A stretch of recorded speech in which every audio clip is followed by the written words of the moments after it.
Haydovchilik huquqidan mahrum bo'lganman. Pravamni qayta olayotganligimda yana nazariy va amaliy imtihonlar topshiramanmi, yo'qmi deb savol borsiz. Keling, hurmatli fuqaro, sizga tushuntirib beraman. Pravani qayta olayotganda siz imtihon topshirmaysiz ham desa bo'ladi, topshirasiz desa ham bo'ladi. Buning tartibi ijtimoiy tarmoq imkoniyatlari kengayganiku yaxshi, ammo bugun tarmoq foydalanuvchilari mana shu kabi yolg'on xabarlarga ishonib qolish holatlari ham uchramoqda.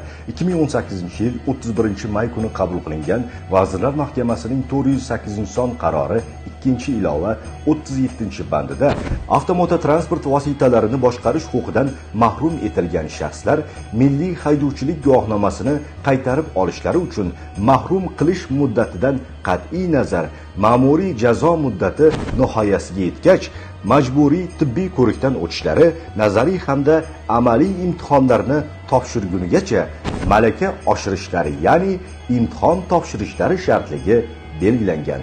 Hurmatli ijtimoiy tarmoq vakillari, agar siz haqiqatan ham yurist bo'lsangiz yoki shu kasbga qiziqsangiz, jamoatchilikni chalg'itishdan, o'zingizga nisbatan ishonchsizlik keltirib chiqarishdan avval vaqt bo'lganida amaldagi qonunchilik bilan yaxshilab tanishib oling. Fuqarolarga haydovchilik guvohnomasini qayta tiklash uchun bu kabi qiyinchiliklarga duch kelishdan avval haydovchilik huquqidan mahrum etadigan yo'l qoidalarini buzmasliklarini so'raymiz.